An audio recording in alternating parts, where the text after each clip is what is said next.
नमस्कार दोस्तों, the UPSC study official में आपका एक बार फिर से बहुत बहुत स्वागत है। जैसा कि मैंने आपको बताया था अपने पिछले वीडियो में, जिसमें मैंने नायब तहसीलदार का जॉब प्रोफाइल आपसे डिस्कस किया था, उसी सिलसिले में आपके लिए एक महत्वपूर्ण सूचना है कि नायब तहसीलदार का जो ग्रेड पे था वो पहले 4200 था और अब उसको परिवर्तित करके उसको 4800 कर दिया गया है। हालांकि इसकी मांग बहुत पहले से की जा रही थी और ये सरकार का एक स्वागत योग्य कदम है। तो देखिए, अगर आपका ग्रेड पे 4800 हो जाता है, ये इसका शासनादेश है। आपको मैं ये भी दिखा देता हूँ। देखिए, ये इसकी तारीख है। ये 6 तारीख का शासनादेश है।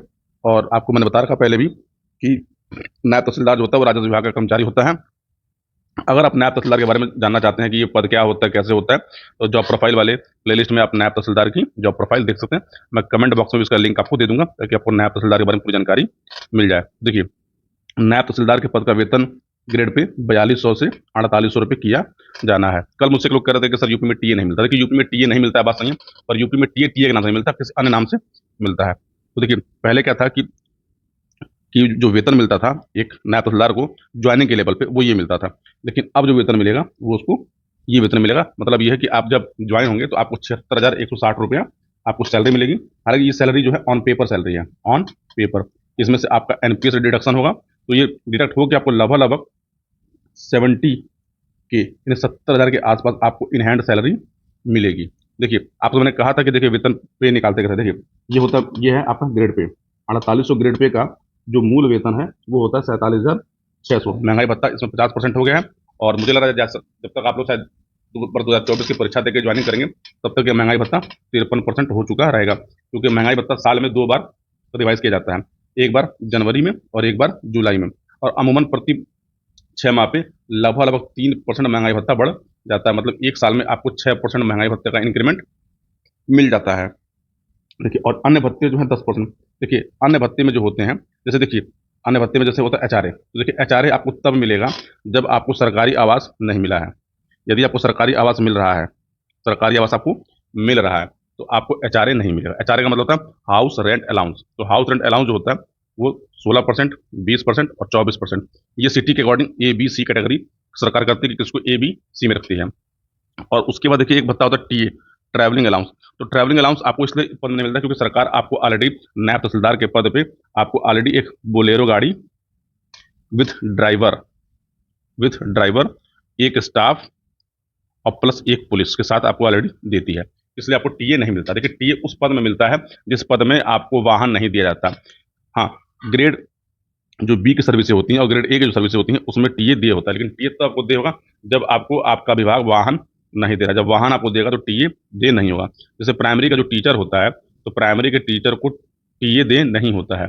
प्राइमरी के टीचर का क्या मतलब क्या है, ये समझ लीजिए कि आप इंटर कॉलेज का जो टीए होता है, जो टीचर होता है, उसको भी टीए दे नहीं होता, क्योंकि वो भी ग्रुप सी का ही एम्प्लॉय होता है।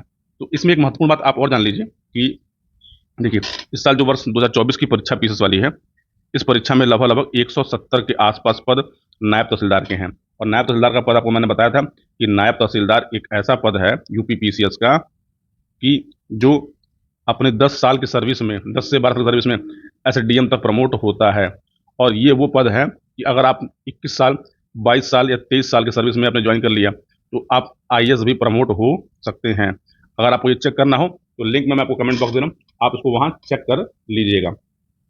दूसरी महत्वपूर्ण बात, जैसे देखिए, अगर आप यूपीएससी की तैयारी कर रहे हैं, यूपीएससी की तैयारी कर रहे हैं या फिर आप यूपी पीसीएस में आगे की परीक्षाएं देना चाहते हैं, तो उस समय आप नायब तहसीलदार के पद को चूज मत करिए या फिर इसको अपने प्रेफरेंस में बहुत नीचे डालिए, क्योंकि नायब तहसीलदार के पास काम बहुत होता है, वर्कलोड ज़्यादा होता है। देखिए, इस पद में भौकाल तो है और जिम्मेदारी वाला पद होता है नायब तहसीलदार। इसलिए वर्कलोड होने के कारण आप ये सोचें कि मैं नायब तहसीलदार लग के पढ़ाई कर लूँ और अपनी तैयारी भी कर लूँ, तो ये एक बहुत टफ टास्क है। हालांकि देखिए, मतलब ये कह लीजिए आप कि असंभव तो कुछ भी नहीं है। लोग इसमें नायब तहसीलदार रहते हुए लोग तैयारी करके आगे अच्छे अच्छे पदों पे गए हैं। लेकिन यदि आप यूपीएससी की तैयारी कर रहे हैं या फिर आगे आपको यूपीपीएससी की परीक्षा देनी है हायर पदों के लिए, तो फिर आप नायब तहसीलदार के पद को अपनी वरीयता क्रम में डालने के लिए बचें। कि इसको मतलब मैं आपको बता दूंगा कि वरीयता क्रम में इसको कहाँ डालें आप। मतलब होता है क्या कि बहुत लोग उसको क्या करते हैं, प्रमोशन अच्छे होने के कारण लोग 5वें 6ठे पोजीशन पे नायब तहसीलदार को भर देते हैं। तो आप उससे बचिएगा अगर आप आगे तैयारी कर रहे हैं तो। यदि आपको आगे तैयारी नहीं करनी है, आपको लगता है कि यार हमें नौकरी मिल जाए, हम आगे पेपर पर देंगे नहीं, तब तो फिर नायब तहसीलदार को आप तीसरे चौथे 5वें पे आराम से उसको डाल सकते हैं। और अब तो उसका ग्रेड पे भी अच्छा हो गया। तो देखिए, पहले क्या था कि नायब तहसीलदार का ग्रेड पे था 4200, और 4200 से उसका जो प्रमोशन होता था वो डायरेक्ट 5600 पे होता था। मतलब वो नायब से तहसीलदार बनता था और नायब तहसीलदार के बीच में ये था। लेकिन अब आपका जो होगा वो 4800 ग्रेड पे के बाद आपका प्रमोशन 5600, 5600 से 6600, 6600 से 7600 और 7600 से 8900, मतलब यहाँ तक प्रमोशन होता है।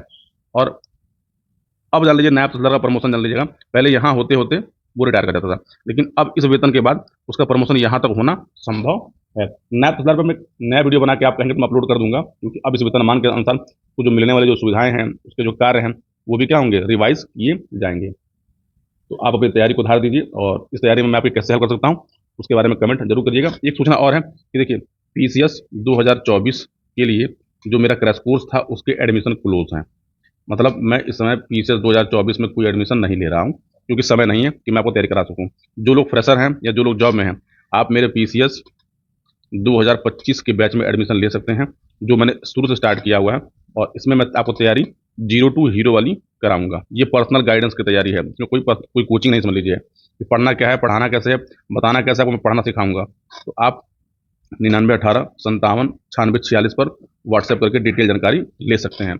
तो चलिए इसके साथ इस वीडियो को खत्म करते हैं। वीडियो देखने के लिए बहुत बहुत धन्यवाद। मिलते हैं जल्दी अगले वीडियो में।